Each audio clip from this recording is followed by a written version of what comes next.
Hey guys, Jay War here with another video. So today we're going to talk about picking a farming strategy on a league launch, right?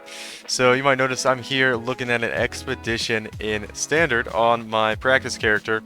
We'll ignore the name, I just threw it together. And I'm trying out some league starter gear on a tier 16 map to see if this build can handle doing the farm I want to do. And just to go over what a farming strategy is real quickly, is basically, guys, with the new 318 Atlas passive tree, or the 317 Atlas passive tree, actually, that's when it launched. There's some changes to it in 318, basically adding some cool new keystones. There'll probably be more changes to it in 319, so it's subject to change a little bit. There are these new node clusters you spend your Atlas skill points on, and basically, a farming strategy is going to revolve around target farming one, two, maybe three different league mechanics or juicing methods you can use to add monsters to your map. And essentially, the whole point, guys, is this makes every map or type of content you do. It's not always maps, but it's usually maps. And it makes every map you do more rewarding, right? So you want to make sure you're spending these Atlas passive tree points in good places, and one of the most common ways to come up with a farming strategy is to target farm, like I said, one, two, or three different league mechanics such as expedition. So that's what I'm looking at on doing this build, or looking at doing on this build, right? So we have a General's Cry, Blade Flurry, Berserker, right, which is a pretty common league starter. So some key uniques I need on it, which I would probably farm these in Infinite Heist in day one, right? So I plan on having these. Then after I got these, I would go through and start progressing my Atlas. That's all part of my plan here.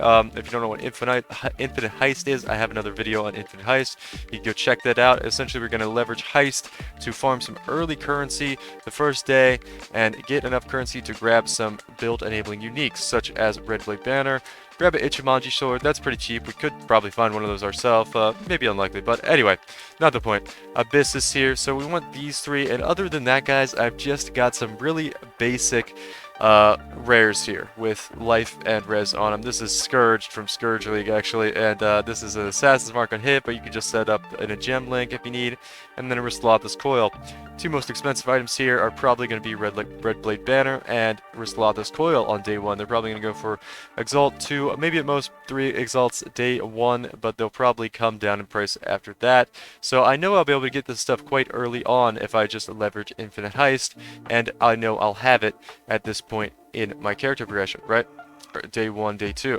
So I want to make sure, and that's what I'm testing out here, this character can handle tier 16 expeditions, right? So we're on a monster level 83 map in standard, testing some stuff out. So let's just go through here, and you'll probably want to do this on your build, or at least have some proof of concept that your build can handle this, right? Monster hits are always crit. I'm actually going to not get that one because this build is kind of squishy already. So we're going to have to be a little bit what's the word? A little bit cautious, I guess, early on with your build, because this build is good enough to do this, but it's not super strong yet. So we want to be a little cautious in what we're running, what we're picking when we do league mechanics. So let's just see if it can handle this, right? And it should be able to. I've done this before on this build. And we also want to look at something else you want to take note of while you're doing these league mechanics is the build able to farm it effectively? Oh, we didn't have Berserker on. Let's turn Berserker on there. Yeah, big increase in damage there. So let's drop some totems too, just to make sure we get this down. And this isn't going super fast or anything. A nice thing to have if you're doing expedition is explosions, like gladiator explosions, occultist explosions can make it way faster, but pretty efficient here. Pretty efficient here. I mean, we're getting through this expedition in probably like 30 seconds, right? Not terrible. Not fantastic, but definitely doable, right? Tier 16 expeditions, day 1, able to farm it, right? So we kind of checking that box off for our build. Yeah, we can handle this, right? And that's kind of what you want to do. You want to have a proof of concept for your build, right? We're able to start farming Astrogalias, start farming artifacts, maybe get some logbooks, right? To start really raking in some currency early with our farming strategy, right? So that's the farming strategy I'm looking at doing with this build early. Potentially, I might decide on something else, we'll see.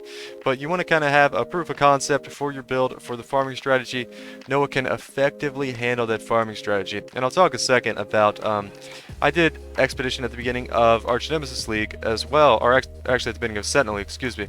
And I was doing it on a Lightning Strike character on my accuracy stacking Juggernaut, and it was actually not too good at the build. I was Sentinel empowering all the expeditions, so they're really tanky, and it just didn't have very good clear. And the whole time I was doing it, I just felt like it was inefficient, you know? It was able to do it, and it was still pretty good profit, but having your build really fine-tuned to do the strategy you want to do and knowing it's going to be good at it is going to make a lot of difference, because PoE is all about efficiency, really, and you know, you want to be efficient at doing the farm you're going to do because it's going to be more profitable for you, right? So I made the mistake of taking a build that wasn't really fine-tuned and designed to do the farming strategy I wanted to do into a farming strategy, right? So that's kind of a proof of concept for the farming strategy to do, and let's talk a little bit for a minute about the Atlas passive tree. So I think I went over it a little bit. You want to pick a league mechanic on the Atlas passive tree, and those guys don't know, there's basically cluster nodes for just about every league mechanic you can counter, and you can choose to do a lot of things. Some are better than others. Juiced mapping setup is going to look different than this.